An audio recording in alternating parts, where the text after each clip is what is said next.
Hey, good morning, vets. How you guys doing today? Disabled American veteran here in beautiful Medellin, Colombia. Let me get to some of the comments here. I know I haven't been on in about a week, but dealing with the quarantine that I had to go through sitting here, got out finally, did some things. So glad to be out of the house that just basically forgot to do videos over here. Just being honest. Okay, so let me get to some of the comments that were left behind, see if I can answer a couple of those real quick. So let's go with the most recent ones. This is from the video I did talking about younger veterans who are 100% and they're not receiving Social Security. And this person wrote, I received SMCM 100% for the VA at age 26 after 9 years in the Army, third ID ordinance. Okay, so you didn't really leave anything other than that. So I'm assuming that you did not apply for Social Security. Now you're 26. You received it at 26. That was 9 years ago, or you did 9 years in the Army. Now, I don't know where you are in this process with that, but if no one has told you about Social Security, that is something you need to discuss with whoever you make your decisions with, whether it's your doctor, your clergyman, your family members, a best friend, or whoever. Because some of you guys leave comments like, "What do you think I should do?" I can't tell you what to do. Okay, I don't know you. I don't know your situation. This is something you need to discuss with whoever you make decisions with. So when it comes to asking me, what should you do? Talk to somebody and get help. And making a decision about Social Security or making a decision about filing a claim. All I can do on this channel and all I try to do is put information out there that a lot of you guys are not aware of, like with the Social Security situation. So if you waited too long and you ran out of quarters, there's nothing you can do at that point, especially if you don't plan on working until retirement comes. And then at that point, you've had so many years where you've not worked. It knocks down so much of your Social Security that you were supposed to get, which is why I made that video and brought that up, because I had another veteran that went through a similar situation. And now, there's nothing they can do because they ran out of quarters. And that's all I'm trying to make you veterans aware of. Okay, let me move on to the next one. And if anybody has any questions that's on the live right now, go ahead and leave your question. I'll try to answer your question. This says, "Oh, sheet, what a bummer about your CMP exam." Yeah, man. Got to the States, expected to get it done. It didn't get done. Next thing you know, they scheduled it here. I had to come back here short notice, and this is where I am now. Let's get to a couple more. Let's see. This says, I love your channel. I'm 80% and trying to figure out if I can move overseas. On just 80%? No. If you're asking me my opinion, I'm going to tell you the truth. Just on 80% from the VA, that is a no. I watched some of your Q&As and I have a couple of questions. How do you receive your medication from the VA overseas? Okay, I don't get my medication from the VA in the States. My medication comes from here, from the third-party service here. All my medication is delivered to me at my apartment. Let's see. Do you have to fly back to the U.S. for CMP exams? No.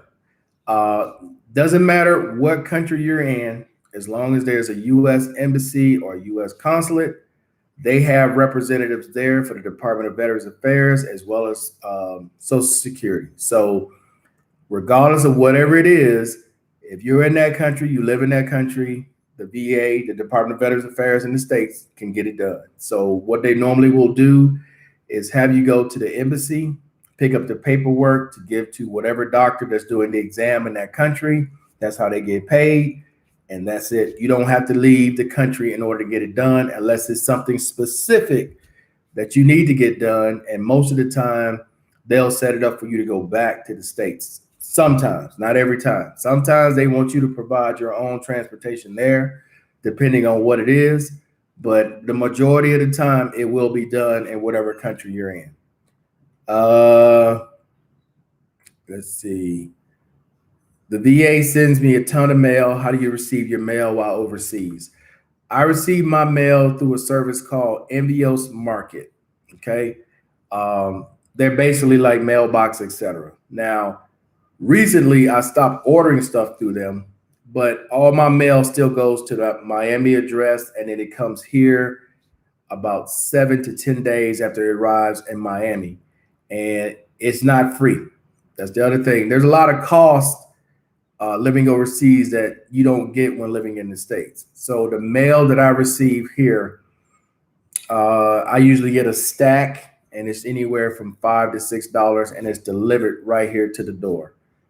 So many questions, but I'm super curious. Thanks for listening. No problem.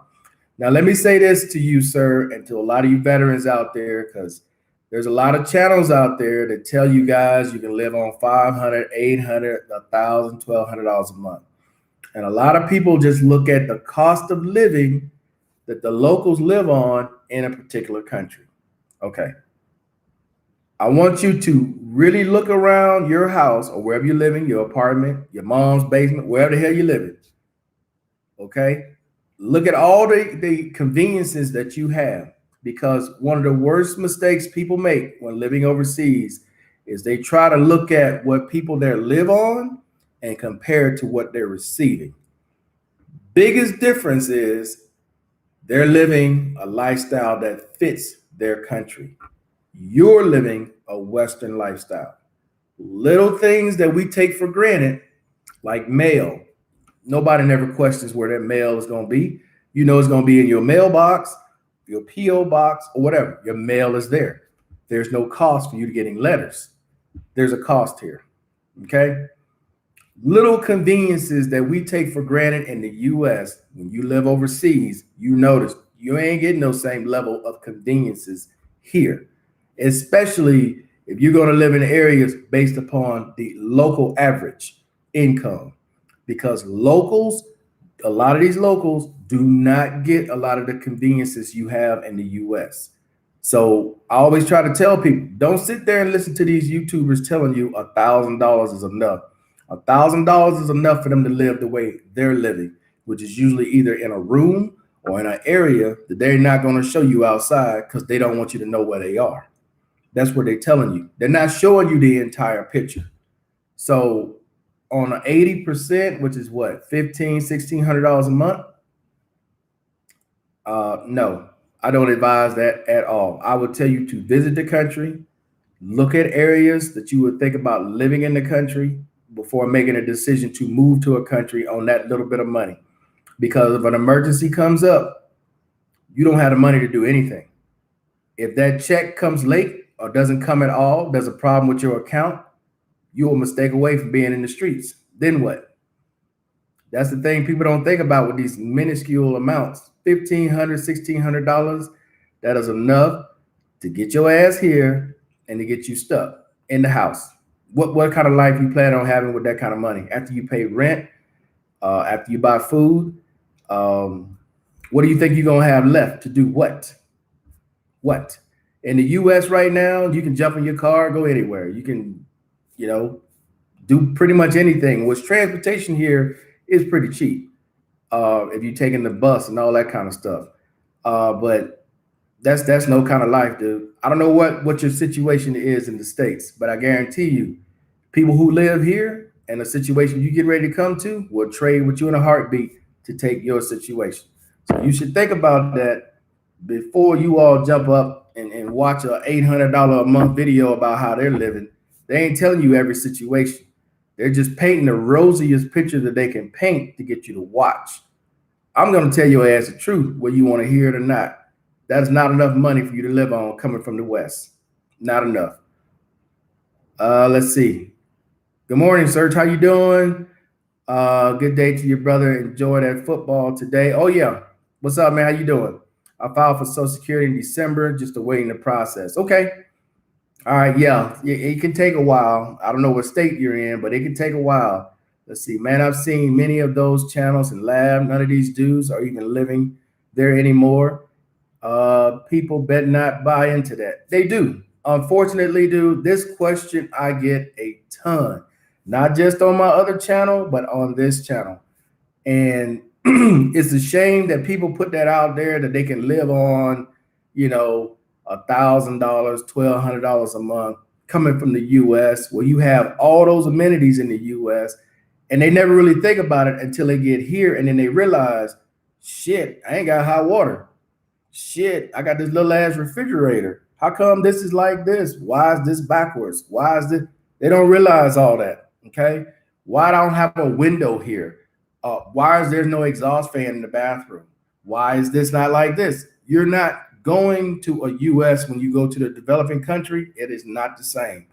Unfortunately, people will just build it up to be somewhat similar, but it is not. Especially if you're going in the areas with that kind of limited income, because obviously you're going to try to keep your rent as low as possible. And as you keep your rent as low as possible, your amenities are going to be as little as possible. Hey, Markel, that's true. It's a different atmosphere in another country. I try to make it as much as US as possible. Now, that's the other thing now. You will hear some people say, oh, it's similar to the US. No. There are some things here that are better than the US, but there are a lot of things here that are not.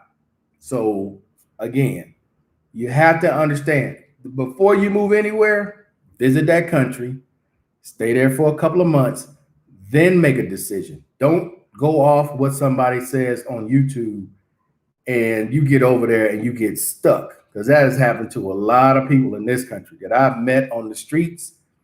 Like, why don't you go back home? Well, I bought a one-way ticket, and then I bought this ticket online. What was it, for $20 to make it look like they got another ticket so they don't get stopped, with the airlines, because the airlines want to see return ticket. They got all kinds of ways to get around it now. And these people get here and they get stuck because they followed this YouTuber, and like someone says, that's not even in the country anymore, that gave them a load of BS.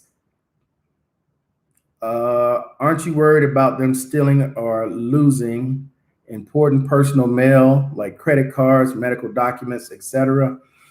No. Well, let me break this down for you real quick. So you saying credit cards? I would never have a credit card sent to me through that means. I always bring extra credit cards with me. So if something happens to one, I got 7 others because I brought 8. As far as personal documentation and mail, the VA, when you're living here, you must understand, as a veteran, all your stuff is sent to the embassy. So anything that you need to get done, you got to go to the embassy. And if the embassy has a document for you to sign, they're either going to courier it to you or you're going to go to them. And they're going to pay you for that, depending on what it is now, but they're going to pay you for that. So I don't send anything, credit cards, traveler's check, anything that has very much importance to me. No, regular mail is what I'm talking about. I may get a statement from a credit card company, or I may get what else I get, reminder letters of different things. But anything like that, credit card wise, actually in the mail, hell no. I have them hold it, or I'll send it to a family member in the States until I get back. Hey, Markel, stay well. I see. Yeah, I haven't gotten my clothing allowances. That reminds me, I got to file for mine. I've usually already filed for mine by this time, but I'm not in the States right now. I was going to wait till I go back in April or May to file, but I may just do it sometime this week online, where I'll fax it to them or email it to them and make sure I get somebody to verify that they got it. Let's see. I turned it in on last day, August 1st. The man in charge hasn't called me back. You need to call them, because if you turn it in on the last day, August 1st, they may not have processed it. You want to call them and make sure they actually received it, because hopefully when you turned it in, you got a stamped copy that shows that they took it. Because if you don't have that, they can just say they never got it. That's why I always tell you guys, verify, get something proven that they received it. Because like if I send it over email or whatever, I'm going to call. I'm going to get a name. I'm going to write it all down. Yep, this is what they told me on this date. Here's the email that shows that they got it. Here's the confirmation that I got back that you received it. You need to pay me. They have it. You need to talk to somebody there. Speak to the supervisor there. Find out what's going on, because they should have sent you a letter either way. They normally send out a letter saying you were approved for these things, but you're not going to get this, or you were not approved because this is not whatever. So you should have gotten an answer. You want to call them, man, to make sure they processed it. And if they did process it, you didn't get a letter confirming or denying whether you got it or you didn't get it, basically. They said a lot of veterans hadn't got theirs yet either. Where did you file? I receive mine every year, right around end of September or October. I've never had that issue. Knock on wood, dude. I don't know where you are or who you're dealing with, but Hampton, Virginia. Yes, you need to talk to a supervisor there. Hopefully, you got a copy of what you turned in, and then they can explain it to you, because you're talking August of last year. You should have been paid already. Even turning it in that late, you should have got it in November or December, unless whatever you're filing doesn't qualify. That's the only excuse I can see with that. Does anyone else have any other questions? Let me see if I got any more on here. Yeah, let's see. I am 33. I'm 100% PNT. Should I apply for SSDI? Again, I can't tell you what to do. I can only put information out there. When you apply for when you apply for the VA, you came 100% PNT. Someone who's helping you, if someone helped you, should have told you about Social Security. When you ETS'd out, they should have told you about your ability to get Social Security, because obviously if you're 100%, you're at 33, someone should explain something to you about that. Now, I don't know how long you had your PNT or how long you haven't been working, but this is stuff you need to find out if you qualify. Now, another thing I'll say real quick is, just because you're 100% with the VA, that does not guarantee you're going to get Social Security. There are tons of veterans out there who apply, who are 100%, and Social Security will not give it to them for whatever reason. All right. So it is not a guarantee just because you're 100%, just because you have whatever, that Social Security is going to give you, pay you that monthly stipend every month. That's not a guarantee. Thank you for passing on all the great info. Has been an uptick in violence in Colombia, or has there been an uptick in violence in Colombia? Also, I have 2 teenagers. Would you move to Colombia with 2 teens? Okay, so has there been an uptick in violence here? Yes. In certain areas here, not just in Medellin, but in certain areas here, yes. The economy is not going well here as in the U.S. People don't have the income. Businesses are going out because they're not making money. And people are tired of these restrictions. People are tired of not having food in the house, places to go get food. So yes, violence is starting to pick up. There are more crimes here than usual because of that situation. So yes, to answer that question.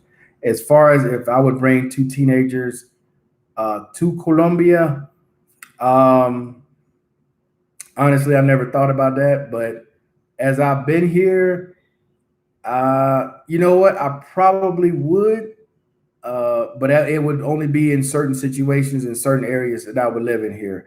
I wouldn't bring them here and try to be in some of the, lower end areas where they can pick up bad habits or get into situations because they're Americans in a foreign country living in an area that's not the greatest.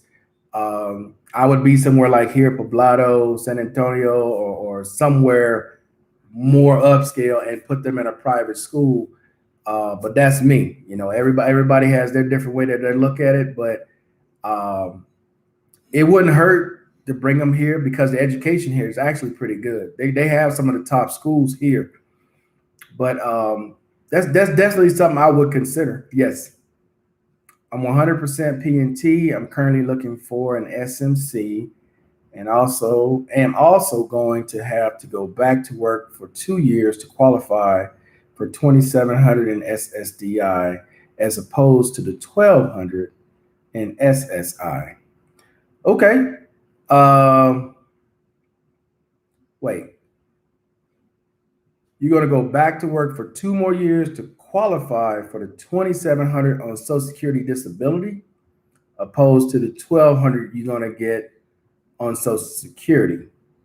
You got me a little lost with that one, but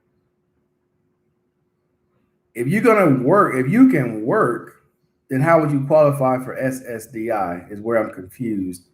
But you do realize that SSI, Social Security, you're basically what you're getting for SSDI when you turn retirement age, it just changes to SSI.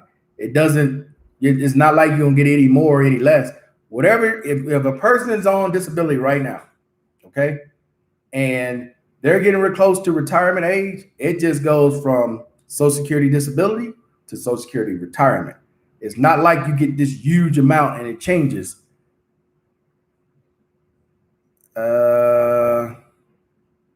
So there's no quarantine requirements right now for incoming U.S. visitors to Medellin. Also, are the curfew days hours. Okay, so right now, when it comes to the quarantine, that's going to depend if you have a test or not. You can still come to Medellin without a test, but you got to do a 14-day quarantine period. If you do have a test, you don't have to do the quarantine period. When it comes to the curfew, there's still a curfew here from 10 at night till 5 the next morning. It just runs throughout. Then there's Pica Cedular here. Now, Pica Cedular only applies to certain things, grocery stores, some malls, but not everywhere. They've kind of taken that away.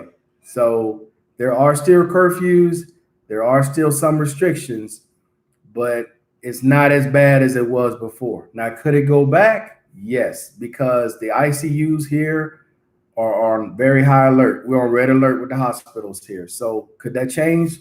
It can change at any moment here. Things here change all the time.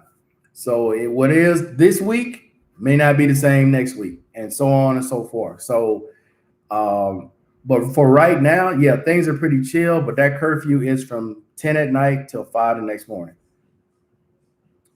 Hey, Mr. Moore, how you doing today? Let's see. Yes, because I don't work 2 out of the last 5 years. I don't qualify for SSDI. I'm 47 and I can work online. Okay. Now you need to understand something, sir. I want you to understand this. When you go back to work online and you make enough to support yourself, you do realize Social Security is going to use that in their assessment when you're applying for SSDI. If you can work online and make a living to support yourself, why would you quit and then apply for SSDI? I need you to understand that, okay? Because the government looks at everything, your social media feeds, everything. They look at it all because that's going to be the first question I guarantee they bring to you. If you could have worked online and make this money, why did you quit and now apply for SSDI? You can still work. That's going to be the argument. I'm just putting it out there. I'm telling you what the argument is going to be with you applying for it. Now, you still may be able to get it. There may be some lawyer that knows a loophole around that. But I'm just telling you as a layman person listening to what you're saying, what you're typing here, that if you can work for the next 2 years, well, what's stopping you from continuing to work and make the money? That's all I'm saying. Not bad. Hope all is well on your end. Yeah, everything here is great. I have no complaints. Obviously, I'm off my 14-day quarantine period. Living great, no complaints. Just making it day to day. But I really wanted to come on and stress to a lot of veterans who are getting ready to make these moves and go to these countries. Visit first before you give up everything you own in the States, and make sure this is where you want to be and this is the lifestyle that you want to live. Because this type of lifestyle is not for everybody. There's been tons of people who have come here wanted to live in this country, and it's not what they think it is. Okay, so just take some time. If you're thinking about moving somewhere, go visit. Stay in a couple different areas. Make a decision on where you want to stay and see if it fits your lifestyle. Because I'm telling you all, this is not the United States. The biggest problem people have when they come here is they expect the United States when they come here, and this is not. When you're standing in a bank, in a line in a bank in the United States, right? You usually got space. A lot of these places, you ain't got that kind of space. Well, now you do with COVID, but at normal times you don't. You go to DMV, most of the stuff you can do online. You can do electronically at DMV. You go up, blah, blah, blah, you're done, you're out the door. Here, no. Your ass might be there 5, 6 hours. You may have to go back the next day because they still can't get it done. So there's a lot of inconveniences here where Colombia is like coming into the 20th century, while the US is in the 21st century. They do have good internet here. You can drink the water in this country if you choose to. I don't, but you can if you choose to. But there's just a lot of little things here that people don't take into consideration from just watching 1 or 2 videos online of people telling you a load of BS that you need to live here and experience for yourself. I'm a type of person, I'm not really a morning person anymore, right? I like it quiet. But in some areas when you go here, you got people out there yelling 7, 8 o'clock in the morning trying to sell oranges, strawberries, watermelons, whatever, right? You got people on bullhorns in the back of trucks screaming about whatever religion they're into, or just loud music blaring because some store got a sale going. Those areas hear that every morning. Over here where I am, as you can hear, nothing. That's the way I like it. That's why I pay for comfort and convenience. But you're not going to get that in every area. You like to have things delivered, depends on where you are. Here, ain't nobody got no problem bringing anything. Amazon brings stuff right to my door. But if you're in some of the other areas that are somewhat questionable, hey. So I'm telling you all this honestly. If you got a limited budget, don't go overseas, man. Don't do it. I don't care how much of a party they make it seem like. I don't care what they're telling you about females, because you might be lonely. Get your finances together before you make that type of move, and find yourself on the streets. Because unfortunately, there's some veterans here got hooked on drugs, and they in the streets. You see them all the time. They out there begging. Even though they get that money on the first, they spend it all on drugs. So don't come here and be like that. Thank you for clearing things up. I really appreciate it. Do you have a Patreon? No. I don't want anything from my fellow veterans, dude. I'm just trying to help where I can. Let's see, man. I want to enjoy the weather. Do you have out there right now? My bones hurt from feeling this cold. Yeah, currently right now it is 75 degrees outside. Oh, I love this weather here, bro. I love it. I just wear shorts every single day. That was one of my goals when I retired. Never wear pants again. It's the important question. Where can I get a COVID PCR test in Medellin to go back to the US? There's a couple places you can call here. I don't know. The guy never sent me the number for one of them, but you need to get the right test. You need the viral test, not the antibody test. You need the actual PCR test, the viral test to get back on the US plane. Now, the costs are going to vary. Obviously, with everybody requiring it, the costs are going up, because at first you could get a test here for free. Then they started having requirements. Then it went to 70,000 pesos. Last checked, if you need a quick PCR test, you're looking at around $200 to $300 to get one within 24 hours. And I'm sure that price just going to keep climbing because it's in demand. I can find out because I do know 1 or 2 places where you can get the test, but I'm supposed to get the number where they actually come out to your place and administer the test and then give you the results online. So I'll get back to you on that one. Come on down to Mexico. I'll give you the grand tour. Okay. Yeah, man, I'm very familiar with Mexico. Remember, I lived in Yuma, so Los Algodones, San Luis, all of Baja California. I'm familiar with all of that. Tijuana, been to Mexico City, been to Cancun, Playa del Carmen, been there. Let's see. Also, I'm completely bilingual. I read and speak Spanish. It's very important to know Spanish when traveling in Latin America. Yes, that right there is the key. Um, I know this from experience of living in the Dominican Republic, dude. As I look back on it, that was one of the dumbest things I ever did was go to that country, couldn't speak the language, and rely on other people to speak for me. And I had no idea what they were saying. I don't know if they were saying it the way I wanted them to say it. I don't know when it came to like doing business, if they were trying to help me or just trying to screw me over. But that right there, dude, learning the language is the biggest part of living in this country because you're not depending on anybody else. You know what's going on. So you can express yourself the way you want to express yourself versus using that translator. And this translator is not always right. You can say words sometimes and you look at this and you're like, no, that's not what I said at all. It just, no. You better off learning the language. If you're going to go to a country where they speak a different language, learn the language, man, and learn how to read the language. But there are a lot of signs here, I will say, in English. And it's weird that a lot of the residents here don't speak English at all. But if you go to like where the Parque area is, there are a lot of English signs all over the place. Even in areas that's not like that, if you go to Sabaneta, they got a lot of signs in English. All throughout Poblado, there's signs in English. So yeah, but speaking the language here, coming out of the airport, knowing what things cost, using your freaking Google Maps to make sure the cab drivers are driving you around in circles just trying to get extra money. Going to places and then leaving and knowing how to say your address in Spanish to get home.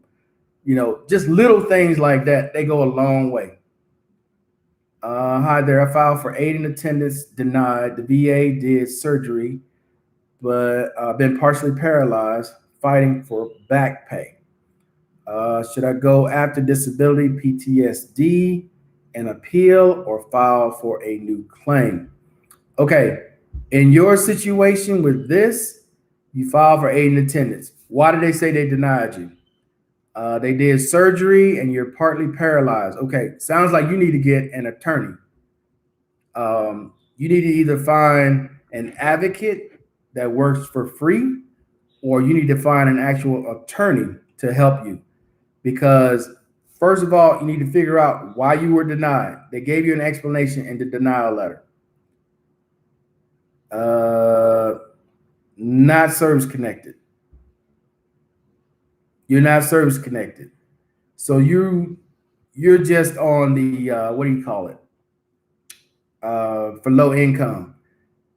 You can still get health care as a veteran, but your income, you got to meet a certain threshold on the income. So you're still receiving care at the VA. You had surgery and you end up partially paralyzed. Okay, you need to talk to an attorney because that sounds like medical malpractice right there. So you need to talk to an attorney because if you're not service connected for anything, they did that based upon your income levels. I'm assuming that's why you end up getting health care at the VA and having surgery. You need to talk to an attorney. Best thing I can tell you with that one. Or find an advocate that works pro bono.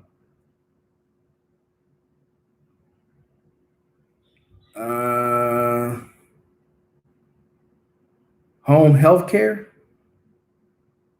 What is that about? T-Mix. What is home health care? Oh, for those that's going to ask, because I have a caregiver here. Maybe they do that. Oh, for home health care? Yeah, if like I said, if they meet a certain threshold, appeal denied on a tort. So you got a tort claim. Okay. Like aid in attendance. So you're trying to get service connected, but you've been denied. And now you're filing for a tort So you're trying to do a tort claim against the government. So you have an active appeal with the board. Okay. Well, you got to let all that play out. But if I was you, honestly, I would try to find an advocate that works pro bono to help you with your claim for all this stuff that you got going on, because you're trying to get service connected. You've been denied. You've had surgery. You're partly paralyzed, you said, and you got a lot going on, bro. You need to find an advocate to help you with this. I don't know if you're trying to do all this on your own. I'm sorry, ma'am. So Netta, I'm sorry.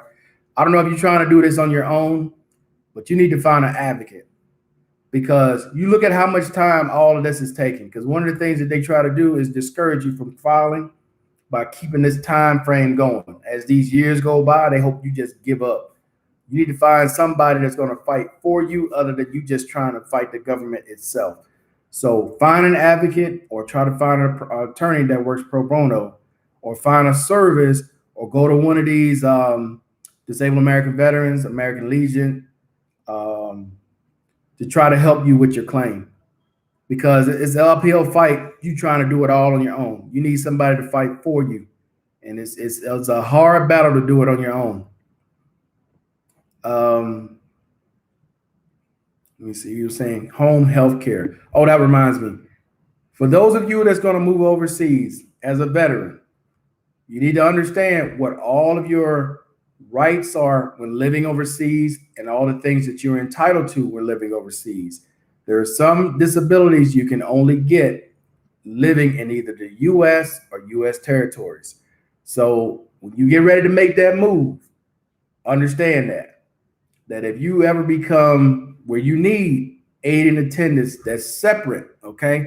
I'm talking about the caregiver program, not compensation side. Compensation side is aid and attendance, SMCL, L&a-half, so on and so forth, okay? I'm talking about the caregiver program that's ran by the hospital. If you run into that situation where you need that benefit, you cannot get that benefit living overseas. That benefit can only be paid in the U.S. because they come and they do random checks. They will check to make sure your caregiver is actually taking care of you, okay? So just understand that before you say, oh, okay, well, I'm gonna move over here and then I'm gonna get this and this. It doesn't, no. You need to understand everything that you're entitled to. When you live overseas through the foreign medical program, they're only gonna see you for what is service connected. Not like in the States where they see you for everything when you become a certain percentage. Overseas, if you're only PTSD, that's all they're going to cover. If you only got a right ankle, that's all they're going to cover. Everything else is on you. So clearly you need to understand that. Now, medications, if it's service connected, you'll get all the medications that are service connected. If it is not service connected, you got to pay for it out of pocket. One of the other expenses you're going to have that hasn't been there before is healthcare. If you're going to come here, you're going to get a visa, like a retirement visa. You're going to marry a Colombian, get a residency visa. You're going to need health insurance. Now, you can get the local, I think it's called EPS or ESP. I forgot what it's called, but there's the local insurance here. It's very inexpensive. Understand what you're buying. You're buying a basic plan. You're not buying a plan that's going to put you in a room by yourself, that's going to get you your own nurse. You're going to be in with everybody else. It's just general insurance. It's insurance, but it's general. Okay? So you could also get private insurance, which is what I have. With private insurance, I pay $115 a month. That basically gets you your own room. You're basically in like an apartment in the hospital. You got a living room. You're in your own room. You get your own nurse, and you get cared for that way with this other private insurance. All right. So you don't have options. And you got the foreign medical program. So anything that is VA related, okay, and say I have to go to the hospital for something that's VA related, I'm going to let my health insurance pay for it. I'm going to take that bill and I'm going to send it to the foreign medical program. They're going to reimburse me for it. Understand? So you got to understand all of the different costs that's associated with living overseas and make sure this is something you can afford other than just listening to people give you a load of BS. Because if you're watching younger people, they're not worried about their health. You know, in this country, you can live in this country for 6 months with no visa. Just on your passport alone, you can stay 6 months in a calendar year. So if you only plan on living here part-time, you ain't got to worry about a visa. You ain't got to worry about health insurance. You ain't got to worry about none of that. You can just come in January, stay here till July, take your ass back to the States, come right back next January, stay here another 6 months, take your ass back to the States. 6 months, no problem. They love to have you. But if you plan on staying here full time, you got to understand all the costs that are associated with it. Good morning, Leonard. How you doing? Yes, I'm in home health care. My primary doctor wrote the consultation. You can get it with insurance too, not VA. Yes, you can get it through Social Security as well. If you need a home health aid person there to help you, like, 2 or 3 times out of the week, Social Security can set that up as well. Let's see. No VA home loan either. No. Unless you're in the U.S. or U.S. territories, you will not be using your home loan certificate overseas. Now, when it comes to grants, though, you can use a grant overseas on your property. It has to be yours. It can't be no rental. It has to be in your name. You can use that, some of it. There's 2 of them you can use overseas, but it's got to be in your name. You got to own the property. Let's see, a home is too much work. Now here, when it comes to like maintenance, because I'm sure this is gonna get asked, who fixes things? Are you responsible for it? All that is negotiated when you get ready to do a lease. The apartments that I stay in, that I choose to stay in, are fully furnished because I never know when I'm gonna leave or have to leave, and I always travel light. I don't take a whole lot of stuff with me because I always have to go back to the States for something. Now, there's been occasions where I'll keep the apartment while I'm in the States, and then there are some occasions if I know I'm going to be there a long period of time, I'll let the apartment go and get another one when I come back. But when it comes to who takes care of all the maintenance in my place, I'll just make a phone call. I don't even take the light bulb. I don't do nothing. If something goes out, hey, this is out. About an hour or 2 later, somebody comes, fix it, gone. Okay, thanks. I'll give them a tip and they on their way. In other words, do I go to my healthy vet and print out the results, or does it need to be an official VA letterhead document to be accepted? Oh, you're trying to get a home health aid through your insurance. Your initial question. Let's see. Another COVID question. If I get a negative PCR test at the VA, exactly what documents from the VA will be good enough to justify compliance? So you're saying if you get a test done at the Department of Veterans Affairs, you want to use that to come over here? Yeah, you need something officially from the VA that says you tested negative for the viral test. If that's what you're asking. I think I'm reading that right, what you're asking. Do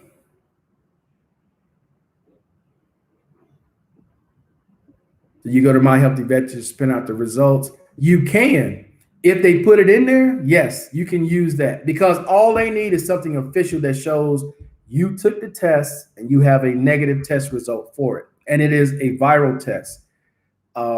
Not the antibody. I think the VA only gives viral tests. Let's see, 100% vet here. Do you handle your mail and prescriptions? Wait, how do you handle your mail and prescriptions abroad? Okay, so you missed that earlier. All of my prescriptions are given to me through the third-party service here, which is HCA. And then as far as documentation, The majority of the documentation that I get is emailed to me or they make a phone call.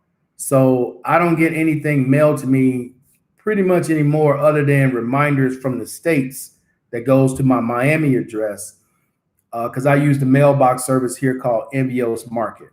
But as far as the VA goes, like if I have a CMP exam upcoming, they send me an email or they give me a phone call or they do both. If I have some changes that were made, they send an email. They don't send me anything in the mail anymore other than because I'm still being seen in the States. Like I'll still do the annual just to keep my healthcare going at the Phoenix VA. You got to be seen there at least one time every 2 years to be enrolled in the system. So I'm still enrolled in the healthcare system in Phoenix. So they'll send me like a reminder of when I have an annual, and I'll go for that. But here, everything comes from HCA that's service connected. Now you may be getting medication outside of your service connection for the VA. Like you just got a general issue, the VA will still give it to you. Whereas here, you're only going to get what you're service connected for. Hopefully I answered your question now. Let's see. What about car grant, knee, bone on bone and fractured, greater toe? The auto grant, again, that's going to depend on what they wrote in your description when it comes to your service connection. So with the knee, I believe if it's a frozen knee or what was the other one? I can't remember. But you can get it for your knee and your hip. I can't remember the exact language, but you can. Now, are you saying overseas or are you saying in the States? Because in the States, yeah, that's not an issue. But it really depends on the language and how they wrote it up. Okay. So if they wrote it up to where they're saying it's loss of use, oh, without a doubt. But if they wrote it up and it's a little gray area there, you may have to work to get that done. But medications here, like I said, they deliver them right to your door. You ain't even got to walk outside. When it comes to physical therapy, you can make the choice. They'll come to your place and do physical therapy, or you can go to their office and do physical therapy. When it comes to a dentist, you got an option. If you're service connected for it, they can have one brought to your house, or you can go to their office. Same with the doctor. You need to see a doctor, and it's not something that you need to go in for, they'll see you right there online. You ain't got to go nowhere. You roll over out of bed, go right online and talk to whoever, and they'll send you whatever you need. They'll have you like do a screenshot or take pictures or move your device or whatever you're using to show whatever the injury is or the area that is swollen or whatever it is. And they'll write your prescription right then and there, have the medication to you an hour after you get off the phone with them. So it's very convenient here. I know a lot of times you guys go to the VA appointments in the States, you got to sit there and wait in them long ass lines. You ain't got to do none of that shit here. Like I had to get my blood drawn and I wanted to go because I wanted to see what it looks like. After I saw that long ass line, I said, nah, I ain't doing that shit. So you know what they did? They brought them to my place. Got my blood drawn. I'm done. I don't have to sit and wait in lines anymore at the VA. They'll come to you. Everything you need to get done, they'll come right to your place and do it. Medications, bring them right to your door. The biggest thing people need to understand is service connected. All the medications that we get in the States, especially you guys that reach that certain percentage where you can get anything done in the States, you have to understand here is only service connected. So again, if you are PTSD only, that's all they're going to see you for. That's it. If you coming over here expecting dental, because this question comes up a lot, I'm 100%. Can I get dental? If you're not service connected for dental, when you move overseas, that is a no. You're paying for that out of pocket. Or you can fly to Puerto Rico, or you can fly down to Florida, go seen at the VA there, get it done there for free. But you still got to pay for that cost of travel versus getting it done here where you're coming out of pocket. And you will not be reimbursed if it is not service connected. Question: if a veteran has a service dog, how easy or hard is to bring a dog to from a foreign country to the U.S.? You want to bring a dog from here to the US? I don't know about that. If it's a service dog, it shouldn't be that much of an issue. Matter of fact, it shouldn't be an issue at all if it's a service dog. If it's a certified service dog from the Department of Veterans Affairs, oh, that ain't even a question. That's super easy. But if you're saying if it just got serviced here as a like a what do you call those dogs? When you get on the plane with on the airline, they call them something else. A comfort? No, what do they call it? I can't even think of what they call it. But if you're saying that you just got something qualified here to travel with, and you want to convert it to a service dog, you may have a little work there because there's specific certifications that dogs have to go through. Why does ED require an in-person CNP exam? I didn't have an exam. Mine was based off of the medication that I was given because of the potential side effects. So it is not a requirement in everyone's case. There are probably a bunch of people on here that have had been given SMCK for ED because of the medication that they're taking. So it's not a requirement. But in your situation, I don't know what your situation is, but obviously they're asking for a CNP exam for your situation. But it's not a requirement. No, it is not. Let's see. A friend of mine said to go to a place there in Medellin called Bio Reverencia in Envigado to get a COVID-19 PCR test, and they will come to you. Yes, they'll come to you. You ain't gotta, dude. This is what I'm telling you all here. In Medellin, it's more like the way things used to be in the US, where literally, if you don't want to go anywhere to do anything, they will come to you. Damn near every service you can think of will come to you. Massage therapist, psychiatrist, whoever, they will come to you. So you can go there, but I guarantee you they'll come to your place without a doubt. No problem. I had that vaccine shot, all good. Okay, Leonard. So you don't have no side effects, no headaches, because Mr. McDonald said he had a slight headache. His arm was sore. You expect that from getting that shot, but I think I'm gonna get it to emotional support dog. Thank you. I couldn't think of the name of that. But if it's a certified service dog already from the VA, yeah, that ain't even an issue. How was it for you to get your SMCK? How easy? It was very, like I said, dude. The medication, the combination of the medication that they gave me, and the doctor said, you're probably going to have this problem, which, knock on wood, I have not. And I said, okay. So I went and applied. And I didn't have no exam. I didn't have nothing because the pharmacist, as well as the doctor, said that that would be a side effect. And I was done. I didn't have to do anything else. I got the first Moderna. Okay. Did you have any side effects or anything like that? Because that's the thing I'm curious about, man. I want to know, are you all experiencing any kind of double vision, headaches, twitching, any kind of issues at all? Let's see, since 96, so I feel I know how to word letter. You mean, oh, I'm lost on that. Since 96, so I feel I know how to word letter. Let's see, sore arm for 1 day and a half. Okay. How do you qualify? How do you qualify for what? Let's see, did you say that you were moving to Florida? Why did you pick that state? Yes, I'm moving my stuff to Florida because of the proximity from Florida to here, or pretty much anywhere in Latin America. So I don't have to go back to Phoenix because my Beamer's in Phoenix.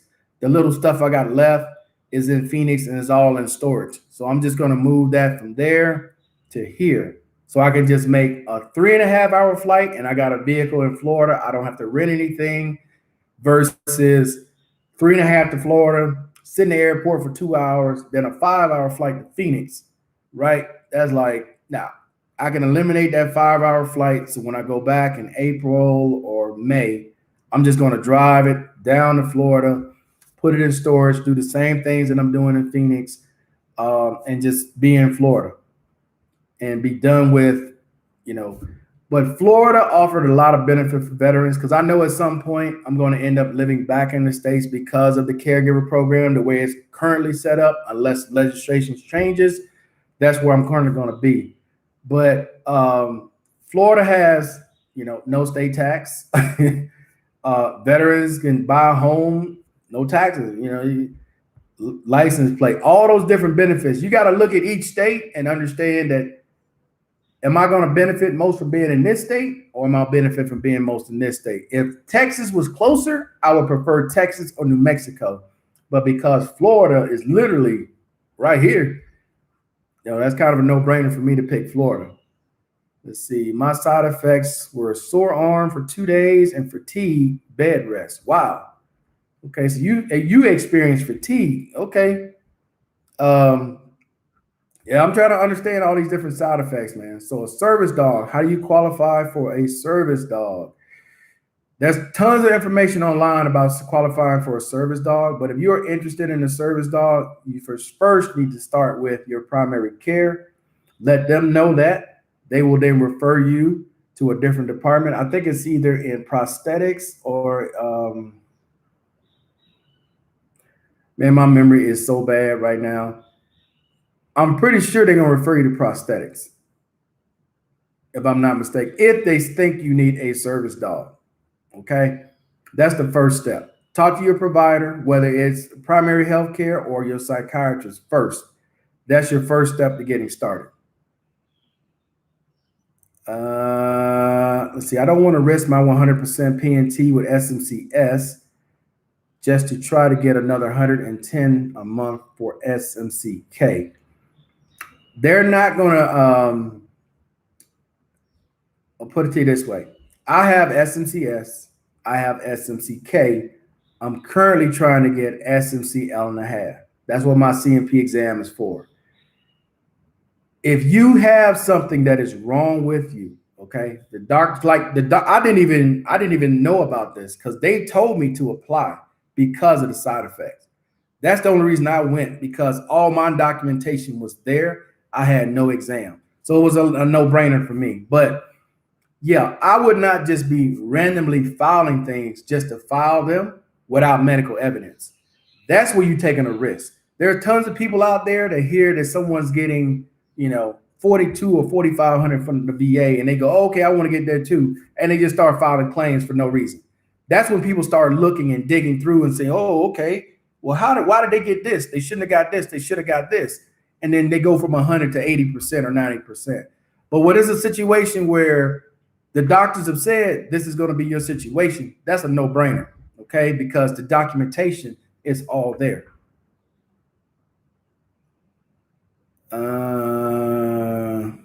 2 notes up from letter 96. Note, sorry, it ran out of space, Mark. No problem. Let's see. All right, sir. Appreciate that. Let's see. I'm in Texas. Okay. VA gave me an appointment to come back in 28 days for a second shot. Okay. How's the line, Leonard, at the VA? Are there a lot of people? Because they sent me an email about the shot. Obviously, I'm over here now, but they had sent me an email about taking the shot. Are there tons of people there trying to get that shot, or was it like you got to make an appointment and you just go the day of your appointment, or is there a ton of people that are there to get the shot? How's that work, Leonard? Let's see. I got my service dog through mental health. Okay, there you go. Like I said, you got to start primary care, whether it's your primary health care doctor or your mental health doctor. That's the first place you got to start. Let's see. The first 1123 notes, please read. What? 1123. T-Mix.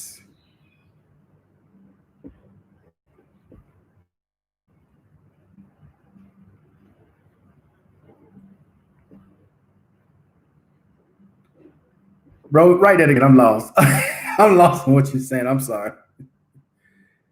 Uh, let's see. I'm on TDIU, but I have other claims to file, which have a DX. Is it possible to be switched from TDIU to scheduler? Yes, that happens all the time. If you have a disability that gets you to whatever percent, I don't know what percentage you're at. Obviously, you're above 60 or 70% to get TDIU. But if you end up with a disability or you get a secondary disability that takes you over the top, yes, you go from TDIU to scheduler. You're on the numbers at that point. Let's see, talking to each other. I was sent home. I was sent homebound. They gave it to me. I guess you talking to each other. Let's see. Wouldn't just be a random SMC claim, same as you, ED from taking blood pressure medication. There you go. So that's what I'm saying, dude, is people get in trouble or they get their benefits reduced when they out there just making random claims about shit that's got nothing to do with whatever they trying to get. If you are 100% for your back or you're 100% for PTSD, now you jumped up and filed a claim for your foot, and you ain't never had nothing happen to your damn foot while you was in service.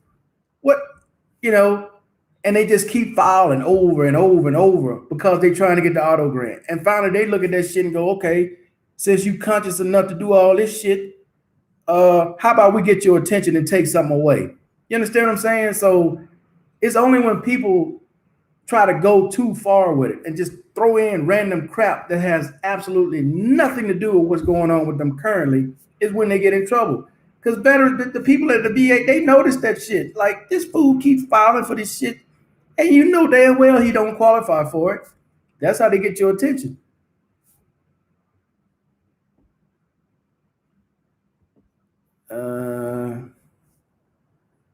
Shot is at a tent outside drive-through in Hampton. Not every busy pharmacy line is. Okay. Day is closed. Been waiting. I've been wanting to do increase. Should I do letter myself? Oh, so you're trying to do an increase. Okay. Yes, you can do a letter yourself.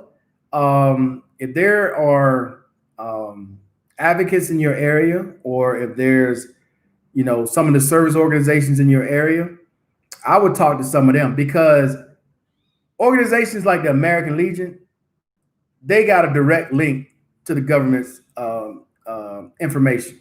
So everything about you, as that rater can see, American Legion can see the same thing. There ain't nothing there that they see that American Legion can't see. So I would go to one of those organizations, have them write up whatever it is, talk to them about what you're trying to do, and let them guide you to get it. Okay? Because if you're not sure and you're questioning, okay, I'm gonna write this myself, and you want to make sure that you're wording it properly and that you have the medical evidence to go with what you're saying, because that's the key, is medical evidence. If you ain't got the medical evidence and this is just what you feel, stop right there. But if you got medical evidence that backs up what you're saying, and you just go line by line, okay, on this date, the doctor said this is what my pharmacist says, this is what this is, this medication caused this. Just make it easy. Go right down the line and show them everything. And yeah, you shouldn't have any problem. But just don't go off of feeling, well, I feel I should have. That's not good enough. Let's see. Appointment only. Okay. They schedule a bunch at a time, and they say, wait in your car. They will call you when ready because of social distancing. Okay. They're doing it a different way. Okay. Let's see. Even though Social Security is different from the VA, will they take your VA disability? Oh, yes. Yes. With Social Security, supposedly, they move you to the front of the line, especially if you're 100%. They move you to the front of the line where your case is supposed to move ahead of other people's cases.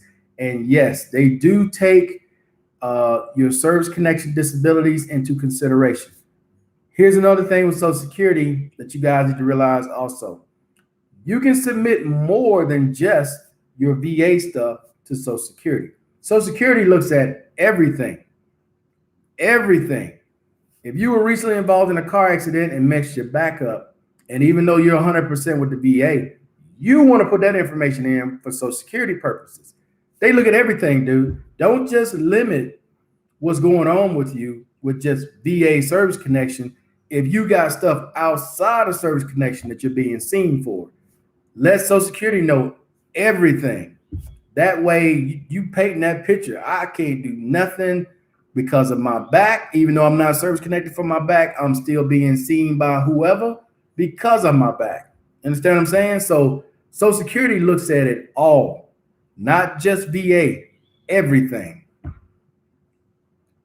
American Legion, they've been closed, but I'm getting someone that works there to do a letter. I think he said he does special care and would do mine. Okay, that definitely is going to help you out, sir. But like I said, you want to have medical evidence. That is the key, is medical evidence.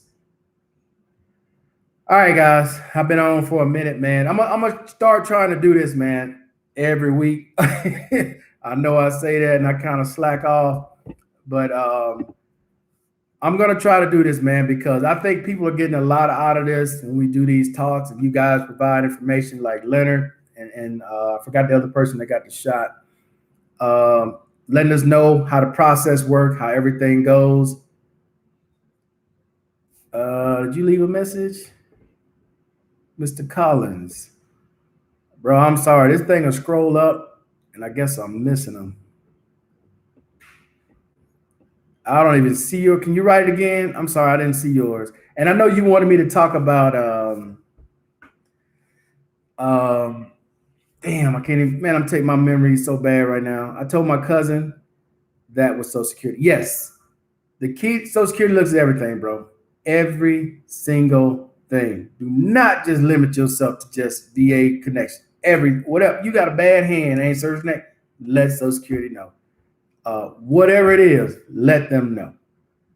Mr. Collins, I missed your question. I apologize, sir, but I will be back on later this week, so I'll be able to get to it. But I need to bounce right now. I got my driver coming up to take me out. Yeah, I need to get some reading glasses. All right. All right, guys. I'm out. Peace. You all have a great day.